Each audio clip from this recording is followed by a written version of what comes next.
Good afternoon and welcome back to the adventures of Herbert Hoover. I know you guys have just been hanging on the edges of your seat since last week, so let's get back at this. And today we're going to talk about the beginnings of the Great Depression and the ways in which Herbert Hoover tried to address the crisis as it unfolded, um, which was based primarily on his philosophies of government and the economy. We'll talk about those things, some of the sorts of programs that he and Congress put into place to try to deal with the crisis and the effects of those. So we're talking about the Great Depression. A couple things are important to mention. Number one, we usually associate the stock market crash with triggering the Great Depression. But it's important to note that the stock market crash did not cause the Great Depression. So we might more effectively say that that was sort of the straw that broke the camel's back rather than the cause of the Great Depression. Okay, so if you have been reading your textbook in chapter 24, excuse me, dealing with the 20s, it talks about that there were some problems in the economy. And your textbook chiefly lies this at the door of what in my notes and lectures I refer to as maldistribution of income, right? Which is essentially a poor or bad, mal being a prefix malo from the Latin meaning bad, right? Or evil. So, malpractice, for example, right? So we talk about maldistribution of income. We're talking about bad distribution of income. Um, in this case, that is one of the underlying factors uh, of what was wrong with the economy prior to the Depression, but not the only one. So your textbook um, can be, in some ways, a little politically driven in areas, and so I would say to you that that was a contributing factor, but not the only contributing factor. Your textbook also talks a little bit about the agricultural glut, which is also a valid point, but there were more things going on. So let's talk about that. So there were weak sectors in the economy of the 1920s. Okay, the 1920s was very much a boom period, a period of great prosperity, increasing GDP. But you'll recall that when we talked about the 1890s, the economic crisis of the 1890s, the panic of 1893, the resultant unemployment, that we talked about this was a crisis of overproduction. In other words, the United States had risen to become the world's leading industrial power by 1894, but the fact was our domestic market was not large enough to consume everything we were producing. And this is what led to this 1893 panic, the massive unemployment, and then later the search for overseas markets and things we talked about uh, that result in some of the reasons for the sort of informal imperialist adventures of the United States in the later 1890s. Right? So, what were some of these weaknesses in the American economy in the 1920s that sort of paved the way for the Great Depression? And I'm going to talk about these real quickly. Sometimes I will do an entire lecture just on these five topics, but I'm going to go through them in a kind of rapid fire way here. The first troubled sector of the economy, or I should say, there were troubled sectors of the economy. Let's put it that way. There were a number of areas that were struggling: agriculture, transportation, textiles, shipping. Okay, these were industries that were really struggling after World War One. The reason was when we were producing massive amounts of food to feed the Europeans, and I mentioned this in my last lecture. American farmers expanded their operations, bought lots more, opened up more land, took out second mortgages on their farms, bought heavy duty farm equipment, tractors and combines and such to expand their production because prices were high during World War One because Europeans needed our food. By 1920, they don't need our food. And this begins to slow down. Nonetheless, a lot of farmers have taken out second mortgages to buy tractors or larger equipment or bought um, second plots of land in order to expand their operations. And now they have to try to pay those second mortgages with uh, with earnings that are greatly decreased because the prices for American farm products have dropped so precipitously. So the agricultural sector is in big trouble. Mining, I didn't just mention, but was another one. Mining was an area we were making all kinds of war materials, which require iron ore, which require coal to run the steel factories, the iron mills, right? Um, Copper, zinc, nickel, all these different sorts of different ores that are used in making war material that are mined. The demand for those greatly went down after the war. So there were a lot of mine shutdowns um, around the United States. And when a mine shuts down, typically mining towns, the whole town goes in the tank, right? So there was great pain in the mining industries and those communities. Textiles were producing socks and blankets and uniforms. For not just American troops, but other foreign troops, right? So textile production decreases.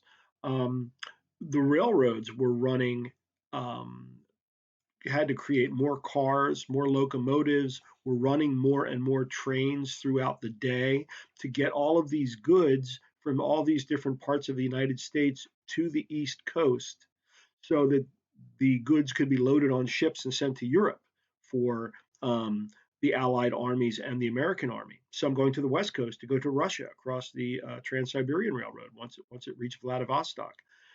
All of those extra trains that were running were no longer needed. So this throws a big monkey wrench in the operations of the railroads. And then, of course, there's the shipping industry. How many ships were going back and forth across the Atlantic and the Pacific carrying goods for the war? Again, both for American, French, and British forces, and across the Pacific to help the Russian army early in 1917. All that shipping drops down. All those dock workers, all those shipbuilders, shipyards, all of that comes grinding to a halt. So there are these various areas of the wartime economy that are no longer needed. And now we have these sectors of the economy, textiles, mining, agriculture, shipping, railroads, all of these areas are going to be areas that are suffering uh, from dislocation, we can say in the 1920s. Then there are, of course, all the factories I talked about already that have to be repurposed, going from producing wartime to peacetime goods. That causes some pain, although that gets going back within a couple of years, as we talked about. There was the overextension of credit. Okay, so what happens is there's a shift to these new durable goods, these new consumer durables that become very popular during the 1920s. Radios, automobiles, um, refrigerators, washing machines, right? All these different new household appliances that become very popular, as well as cars and radios and other things people are buying that are these new sort of consumer products of the era. Um, Americans buy them in great numbers, partly because banks extend credit to customers, right? So for the first time in American history, you could buy a car on time, right? That meant that if a car cost, um, let's say, I'll make up a price, $500, I wanted to buy a new car. I could put down $50, get a coupon book where if I mailed in continuing payments of $50, I could pay the car off in, let's say, 5 years, right? You guys have all done that if you've ever bought a car, right? You put down a down payment, then you get a payment book, and you mail in your monthly payments.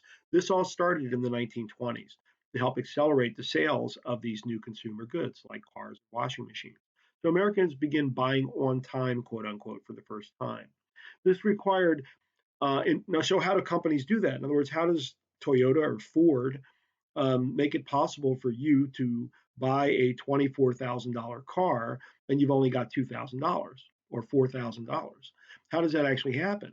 How can they afford to do that? Well, there is a bank behind Toyota or Ford that's underwriting that. They're extending vast amounts of credit to the manufacturer that allows them to essentially front you the car, right? Knowing you will, so they pay the banks back, knowing that you are paying them back.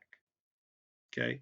That's how that all works, that system. So during the 1920s, as this process began, banks are loaning out a lot of money to manufacturers to enable everyday consumers to buy cars and washing machines. In addition to that, these sales are becoming so good, right? So think about it. If Ford is selling cars like hotcakes, right? Um, what goes into a car? Glass, a lot of steel, rubber, right? So these are what we call allied industries, the people who make the different component parts that go into the finished product, right? So for a car, there are a lot of different parts from a lot of different industries. There's paint, right? There's the windshield, there's the wiring, copper, right? There's rubber tires, right? So all these different things that go into the car, those industries are booming too. Okay. All those allied industries, we call them, are also building and being very successful. They're expanding their operations also.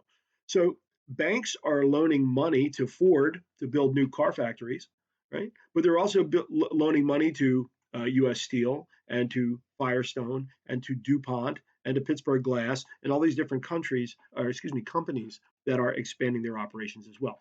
So the banks, what we have in the 1920s, this is another underlying root cause of the depression, is this overextension of credit by banks, both to consumers, but more so to larger manufacturers. Okay. Thirdly, lack of diversification. We could also call that saturation of the market, but lack of diversification in the economy. The 1920s economy rested precipitously upon um, the success of these consumer goods. And Americans, one of the chief rules of investment you'll learn if you're not already a business major or an investor is diversify your portfolio, right? Don't put all of your eggs in one basket, right? Because if something goes wrong there, you're going to take a major hit, right? If you've got all your eggs in one basket, you drop that basket, you've got nothing. So the idea is diversify your holdings. Well, the same with our economy at that point. Our economy was not widely diversified in the 1920s, and there was far too much energy and investment put into the success of these consumer durables, which created a dangerous scenario should sales of these products grind to a halt, right? And that's one of the great questions, right? What happens? That raises the great question of consumer economics, right? What happens when everybody has one? Right? Why are things built to break now? Why do things have warranties? It's called planned obsolescence. Why is your car designed to start breaking down at 100,000 miles just when your warranty expires?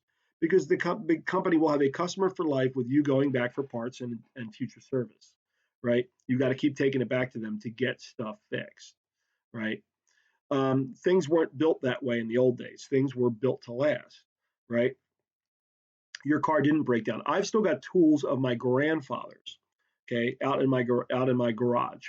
I've got tools that were my grandfather's that are quite impressive. That you had to be a man with a burly forearm to wield some of these tools, right? To do daily work with them, and they still work. And some of these things were made in the 1940s, right? I've got a leaf rake from the 1950s. It was sold at Scott's Hardware store in Riverside on Main Street. I can still rake the yard with it. So, and I don't say this with any degree of pride, but there was a certain pride in American workmanship, right? At these things weren't designed to break. So therefore, when you had one, you had one, and when everybody had one, that means you weren't selling anything else. Is the point I'm making. And so there was an overemphasis on these products. Income distribution. This is addressed by your textbook. Consumer purchasing power wasn't there. Um, Companies were making a lot of money, and workers weren't. And so what's going on with the profits question? Why there was the argument on the side of labor was that the management. Workers were being more productive.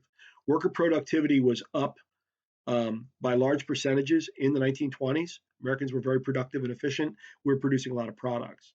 Profits were very high. And so the labor side of the argument was saying, why then aren't the workers being paid higher wages for their higher productivity? On the management side of the equation, the argument was that the reason that the workers are so productive is because that we are reinvesting the profits in superior technologies, in R&D, in better machinery, better operating systems that allow the worker to be more productive. So the worker isn't working harder, they're actually not working as hard because we're putting more productive systems in place. So they really don't deserve a wage increase because these monies are being reinvested. So this was an ongoing debate in the 1920s. And of course, organized labor was not very strong in the 1920s, so unions weren't making a great case for workers at that time. And certainly, we would see this come to bear later, where the lack of purchasing power of Americans did make it difficult when we had this crisis of overproduction, where we were producing more than we could buy. Worker salaries did play a role in that.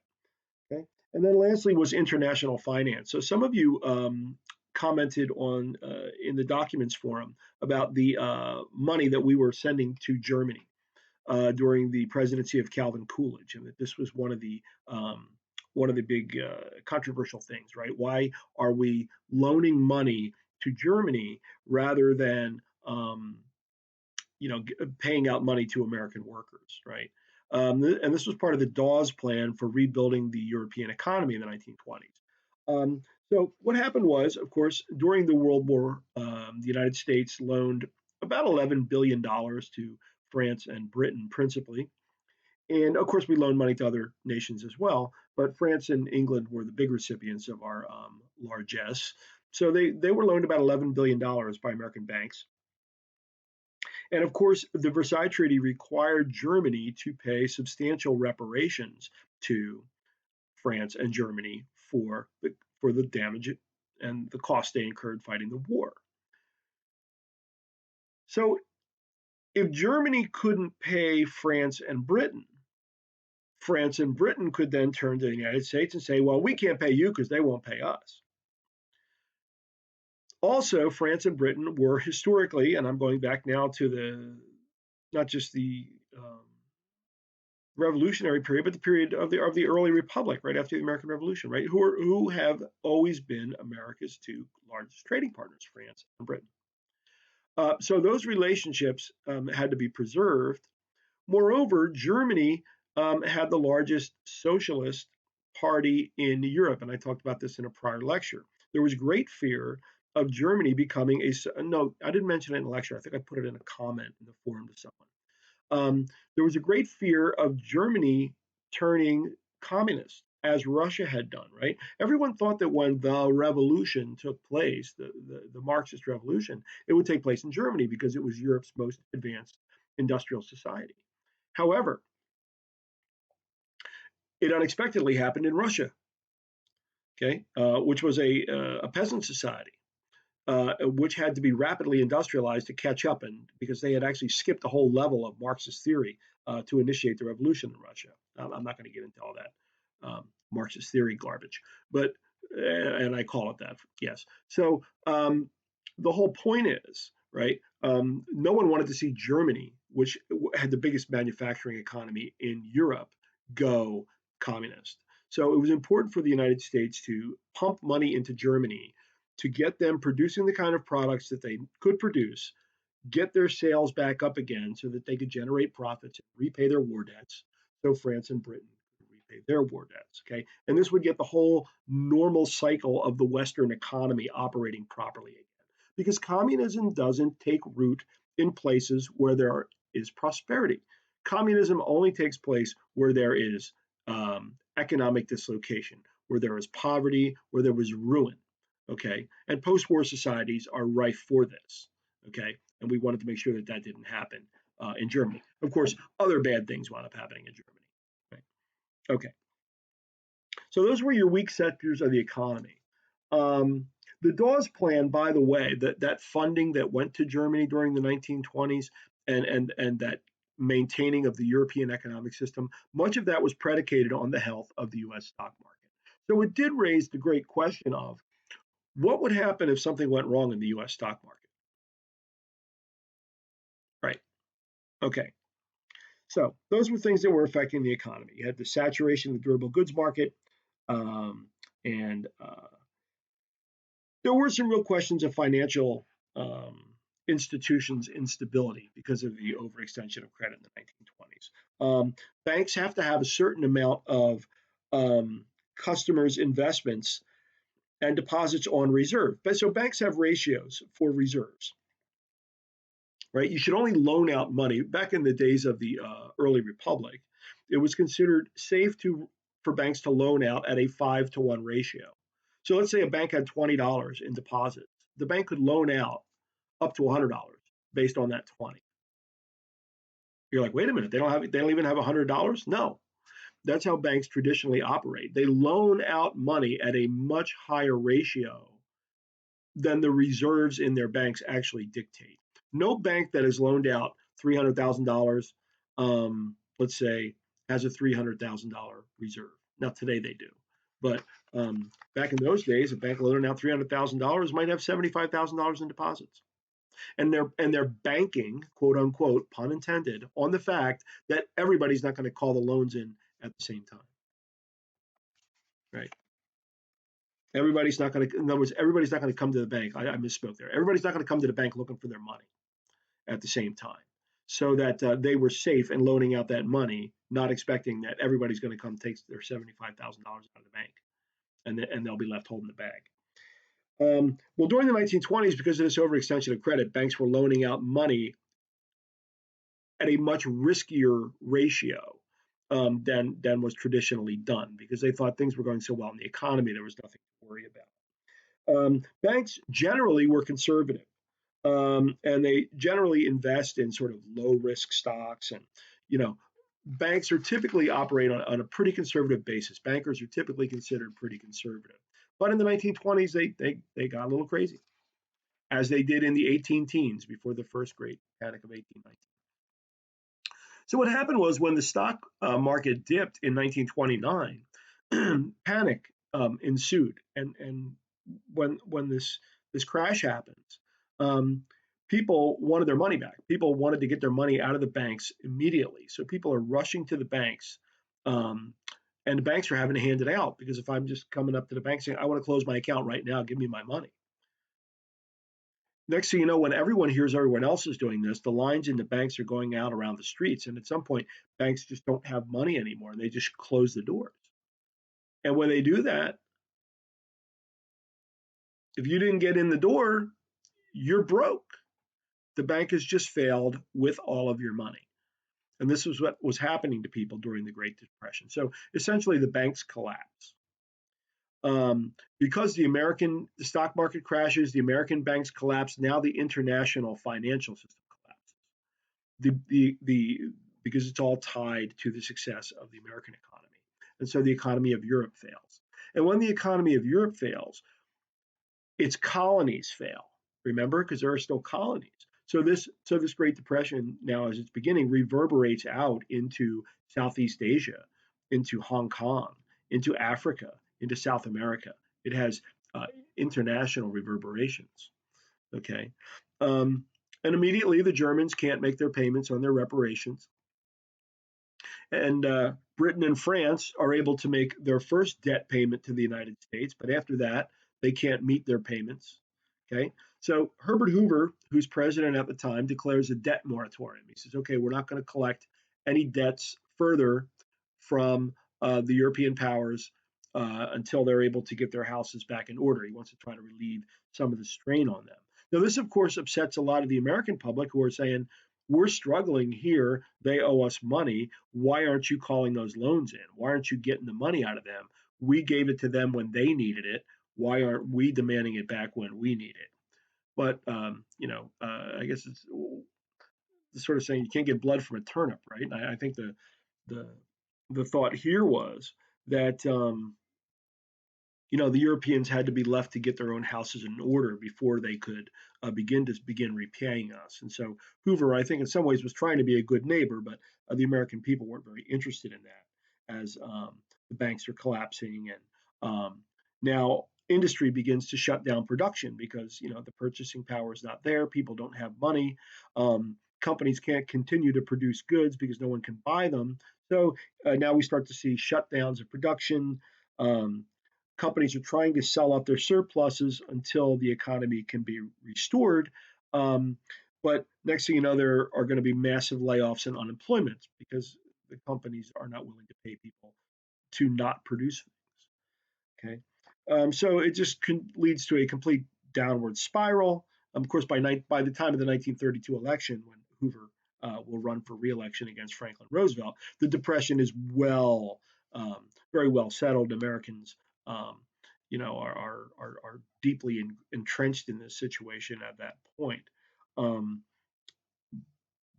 in some communities, we're going to see 40 to 50% unemployment, and in places like mining communities or Detroit, it could be even worse with the auto industry shut down, right? When you have communities centered on one particular type of production. So some communities, unemployment can go as high as 80, 90% in some communities. All of this creates a tremendous strain on relief agencies across America, the different sorts of charity and nonprofit organizations that are trying to help out, particularly in the cities where there are the highest concentrations of unemployed people. And another problem is that many of these government agencies, whether they be state or local, were of course funded by taxes, right? Whether funded by property taxes or any other form of tax. When people aren't working, taxes aren't being taken from them. And so, therefore, this puts tremendous strains and hits on the budgets of municipal, state, and federal government. Every level of government is trying to now deal with the situation with a much lower base of tax revenue to work with. And this is something we're seeing with our economy right now. Fortunately, we are before this happened, we were in such good economic shape that the Federal Reserve had us at 0% interest rates, and the Federal Reserve is really coming to the rescue in a big way right now with these major relief packages that are being put forth. However, if at some point Americans don't get working again, uh, we're going to run out of that tax-based those tax-based revenues. Right. So, which is why this entire conversation about getting people back to work is so critically important because the aid, the ability to provide aid and relief, um, will not be there if the tax revenues aren't there. Okay. So, not to mention that just the psychological cost to Americans. I mean, people are losing homes, people are jobless. I mean, this is very serious stuff. By the same token, if there is no money to support anyone during that, um, because of an absence of revenues, it's going to get far worse. Um, so we see this in the Great Depression, right? So cities, some of them were able to give small amounts of money out if people could prove their unemployment. This was called the dole, right? People being on the dole meant they would get these small relief payments from cities if they could prove that they were unemployed.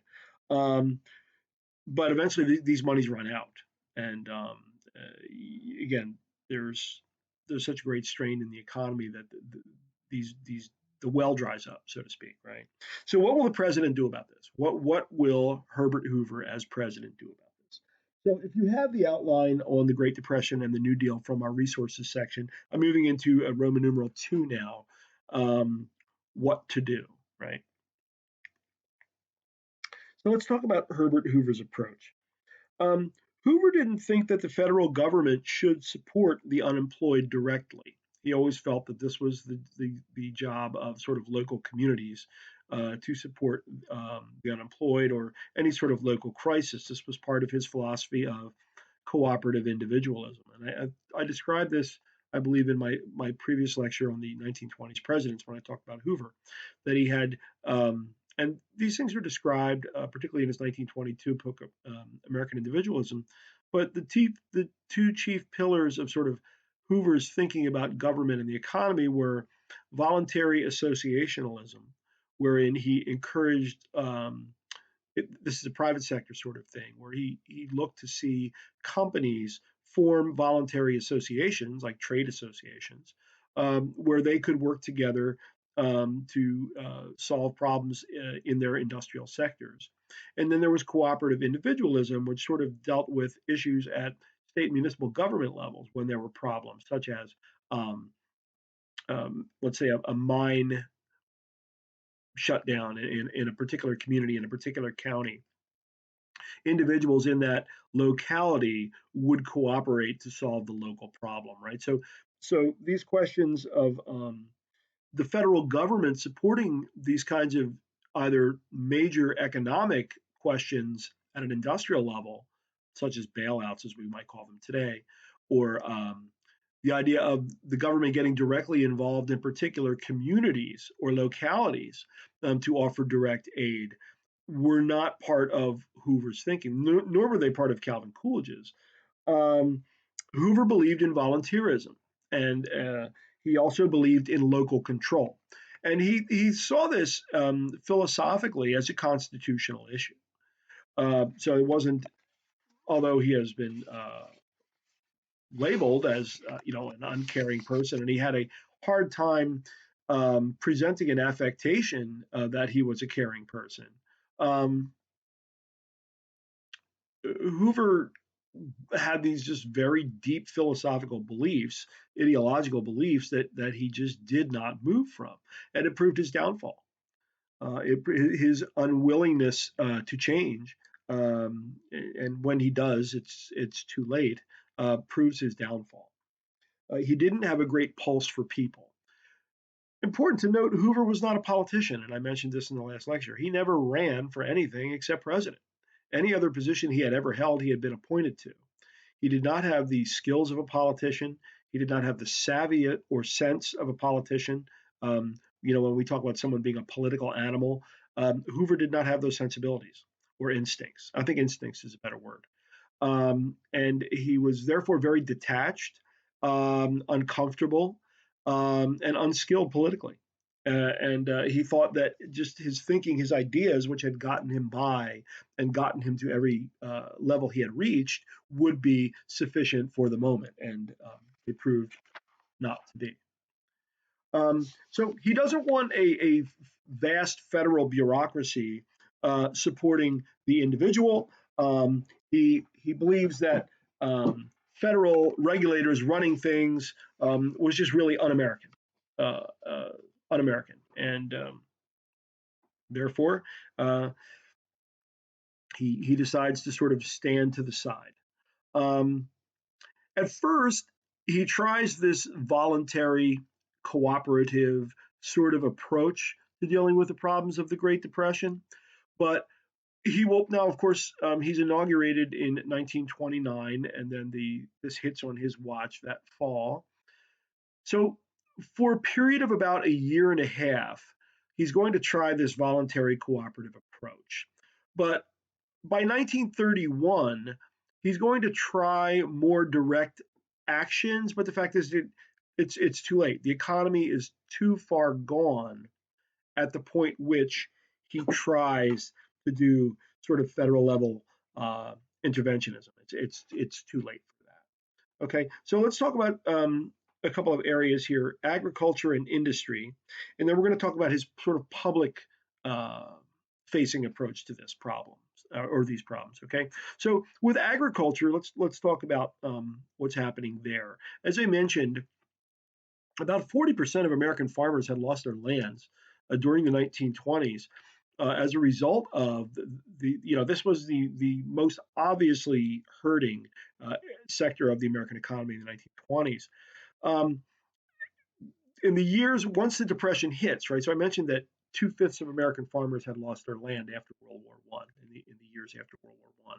When the Depression hits, in the years now between 1929 and 1932, an additional third of American farmers lose their land. Okay, so of the 60% of American farmers who still had their land, a third of them, right, lose their farms. So what's going, and then of course we'll see in 1930 the Great Dust Bowl which was an amazing drought and windstorms that plagued the plain states in a monstrous way. And in fact, if you want to see a very, very dramatic um, video program on this from one of my favorite TV shows, The American Experience, which is a PBS show, usually airs Monday nights at 9. They have a program on the Dust Bowl, and I believe it was a uh, two-part series, so it's probably about 4 hours of programming. Um, that is really, really just shows you what these people in the Midwest were living through with these horrible, gigantic clouds of dust that just came through towns and just blanketed them and just smothered and ruined entire communities. These are the storms. Some of them actually look like monsters coming. From some of these still photographs you'll see. Very, very powerful program. I'd encourage you to watch if you have time. So the communities are just being beat up horribly. The farming communities during this time period. Uh, Before the crash had ever taken place, there had been efforts in the 1920s to try to help. The, this is referred to as McNary Haugenism, and you'll see McNary Haugenism mentioned in the terms on your lecture outline. Were named after two politicians, Senator McNary of it was Oregon, and another politician named Haugen, who I believe was a congressman from Iowa. And they had produced some bills, and I mentioned these actually when I was talking about Calvin Coolidge in the last lecture, that proposed that the United States government would buy up the agricultural surpluses from American farmers so that the prices for American farm products would be shored up and farmers would maintain their purchasing power, right? So that the fact that um, they had these tremendous surpluses, that they were so productive, wasn't driving the prices for our products so low that the farmers weren't making any money, and then they weren't losing their properties, right? So what would happen was the government would buy up the surpluses, and then the government would sell these surpluses on the world market. So the government would ensure their prices by buying it from them. They weren't just out there, dying in the marketplace. The U.S. would take care of marketing the stuff. This bill was vetoed in 1927 by Calvin Coolidge after passing both houses of Congress, and Coolidge vetoed it again in 1928. So your textbook describes McNary Haugenism as while failing because of Coolidge's vetoes, was successful because it did bring heightened attention to the farm problems. And now Hoover is going to address this directly with Congress in 1929 with what was called the Agricultural Marketing Act. And the Agricultural Marketing Act was, I guess, Hoover's first big effort at working on the problems of the Depression. This set up large food cooperatives, okay? And these food cooperatives would buy up surplus grain, which would therefore give farmers money that they could therefore reinvest in the economy. So it gave the farmers purchasing power so that the farmers could maintain their roles as consumers because their products were being bought, and this would get money going into the economy. Now, this cooperative that I'm talking about was funded by the federal government, but it was set up as a private sector entity, right? So it was called the Farm Board, okay? And this Farm Board was subsidized by the federal government, but wasn't the federal government, right? And what the Farm Board did was it provided low interest loans to farmers with very long terms. So they were super friendly loans. You have a long time to pay it back with a very low interest rate. Um, and the idea was that this would help farmers also to not lose their property, struggling farmers during this time. So this farm board was an independent corporation. It was a private sector thing, pardon me, subsidized by the federal government. So this was consistent with Hoover's philosophy of not having direct government intervention. These loans were that these purchases were taking place by this farm board, that they were giving out these loans and that it was a third party, a private sector corporation, not the federal government, that was doing the business. Okay. Another area where he attempted to help with respect to agriculture and wound up hurting colossally was with the Smoot-Hawley Tariff of 1930. And this was a bill that was one of these sort of omnibus tariff bills that are present throughout American history, where there was something in it for everybody. Um, it's a classic example of, pun intended again, pork barrel politics, where a tariff is passed, but in order to get it passed, if every senator and congressman from every state wants their piece of flesh, right? So uh, congressmen from we wanted to make sure that the price of peanuts and cotton were protected if we were from Georgia, and we wanted to make sure that the price of sugar was protected if we were from Louisiana, and we wanted to make sure that the price of lumber and maple was guaranteed if we're from Vermont. And you get what I'm saying, right? We go on down the line, but every state wound up throwing their hat in the ring and protecting products that came from that state, whether they were agricultural products or not. So this tariff that was set up to protect American farm goods from foreign competition wound up being this sort of massive omnibus tariff that protected just about everything, raised tariff rates on foreign imports to about 50%. Now, it did protect 75 different American farm products, but a lot of manufactured items and other things wound up in this bill that never should have been there in the first place. Of course, we've seen that recently, right? We just tried to, we just did get a bill passed to help American workers protect their paychecks and things like that. And somehow they found funding for the Kennedy Center in that bill because there was no way it was going to get passed otherwise, right? So this is what happens when people play politics. So the Smoot-Hawley tariff, Hoover goes against the advice of 1,000 economists who petitioned him, don't pass this bill because it's going to have bad effects. And sure enough, it did. When foreign powers saw that Americans put a 50% tariff on their products, they just, you know, those foreign products couldn't sell in the United States. Okay. It also meant that those countries put up tariff barriers against the United States. So if you're going to do that to our products, America, we're going to do that to your products. So all these things that we want to sell in the foreign market, now we can't sell them because France and Britain and other people have put equally high tariffs on our products. This is what we call economic nationalism. Okay, so if you ever take introductory topics of world history with me, we'll actually talk about the Smoot-Hawley tariff again, because the Great Depression was a global phenomenon. And so, in this instance of what we see in economic nationalism is building these trade barriers to one another. Now, no one could sell anything, and what it did was greatly deepened the crisis of the Depression. So this made things what it was intended to be a help was a colossal failure and made things far worse. As the saying goes, the road to hell is paved with good intentions. And the Smoot-Hawley tariff was a big disaster. So those were Hoover's dealings with agriculture, okay, in terms of his approaches to the problem. With industry, nothing was really done until finally late 1931, early 1932, the campaign begins to get loans to businesses, banks, railroads, insurance companies, and such, right?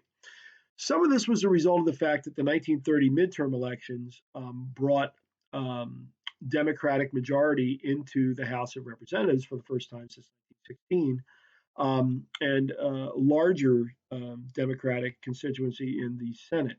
So this put pressure on Hoover, who also saw that he was running for reelection in 1932. Things weren't going well, and he was starting to realize I need to do something here because I'm catching hell, basically. So he establishes the idea for something called the Reconstruction Finance Corporation, the RFC. Congress will pass the bill because they want to see him doing something, and he finally is doing something. So this act is finally passed in January of 1932, although the groundwork for it is laid in 1931. And what it is it's, again, very low interest, long term loans by the federal government to businesses. And here it's trying to shore up banks, shore up insurance companies, um, railroad companies, transportation. It's also um, putting money into public works projects, big public works projects, to get unemployed Americans to work on public projects. In fact, the most famous public project to come out of the work of the RFC was, it's right outside you can see it when you fly into the Las Vegas airport if you ever go there, the Hoover Dam, which you have heard of, right? So the Hoover Dam is a great example of one of these RFC projects. Um,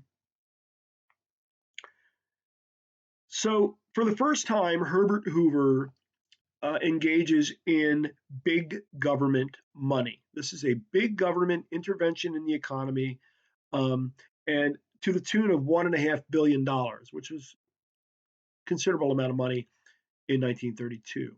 However, um, he had the right idea, but it was too late, too late for Herbert Hoover politically. But the program was successful. And actually, when Hoover loses the 1932 election and Franklin Roosevelt does take office, sorry to give that away, um, the Democrats will continue this program. So this will maintain the Reconstruction Finance Corporation will continue to operate along with the programs of Roosevelt's New Deal later. So it was actually successful. It was just implemented too late for Herbert Hoover's political career.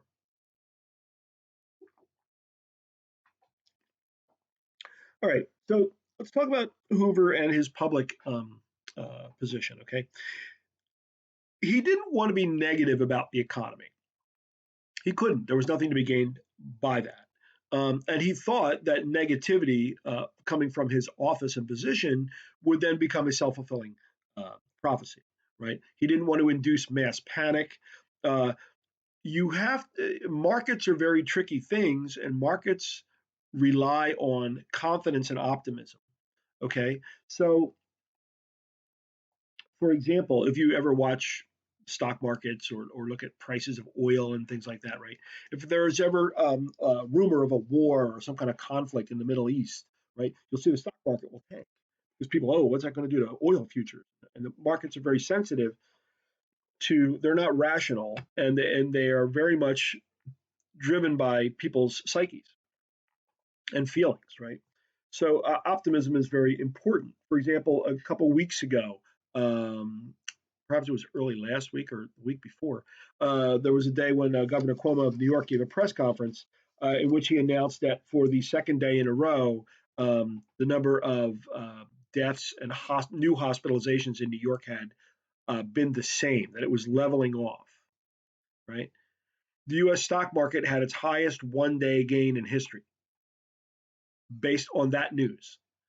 Came out at noon, and by the end of the day, the market was up something like 1,900 points in one day, just based on this news that, hey, it looks like things might be getting better, right? So they're very, very sensitive. So I'm just giving you some contemporary examples. But the point being, Hoover didn't want to induce mass panic because that could drive things even worse. So he had to continue to try to promote optimism. The problem was he wasn't a very optimistic guy. I mean, he was a very confident guy in his own abilities, but by this point, his confidence had been shaken by the events of the Depression that he had not been able to harness or handle. And he was not charismatic. He was a sort of real sort of plain. Some people have referred to him as dour. He didn't have a lot of charm or pizzazz to him, the kind that Roosevelt possessed, right? Which is why Roosevelt wiped up the street with him in the election. Was Hoover was not a politician. He was not a campaigner. He didn't have a lot of charm. Roosevelt had all of those sort of political qualities, right, that served him well, even though his handling of the Depression wasn't a whole lot greater. World War II got the United States out of the Great Depression, not the New Deal. I mean, fact. Okay. Um, so Hoover was telling everybody prosperity's just around the corner. There's going to be a chicken in every pot. There'll be two cars in every garage. None of these things ever happened. But he had to put out this constantly positive messaging to try to encourage reinvestment in the economy, to get people to get the money out from under their mattresses and go buy something. or hoping somebody would put their money in a bank. Um, he was confident that he understood government, he understood politics, he understood economics, um, he had good advisors. He had to say things will improve to try to encourage people, encourage investment. But the thing was that the American public just had tuned him out. They called this Hoover jawboning, was what they called it, jawboning. He's flapping his gums, is what we might say today. He's saying something. He's flapping his mouth, but no words are coming out. So to use a sports analogy, he had lost the locker room, right? If you want to talk about coaches, right? Coach Hoover had lost the locker room at this point. So every time he got out there, he was just digging himself a deeper political grave by going out there with his optimism. And so that brings us to the question of the bonus march and the bonus army, right? Which I would usually lecture on here, but I have provided you with a link to a YouTube video called The March of the Bonus Army, which, believe it or not, will be more interesting than watching me talk about this. Word. Okay, so I want to encourage you in the announcement I put out on Sakai to go to the link there for the March of the Bonus Army. It's a 25-minute video from PBS. I watched it a long time ago on New Jersey Network one night it was on, and I thought it was a great program. And I was really glad to see someone had written a book and done a short program about this incident in American history, which is very interesting. So I'm going to encourage you now to watch the video on the March of the Bonus Army, okay, which talks about events that took place in Washington in 1932, right outside of Herbert Hoover's window. So that's going to be it for this lecture on Herbert Hoover and the Great Depression. When you tune in next time to the same bat channel, I'll talk about the 1932 election of Franklin Roosevelt, the 100 Days, and the First New Deal. Okay? Be safe out there.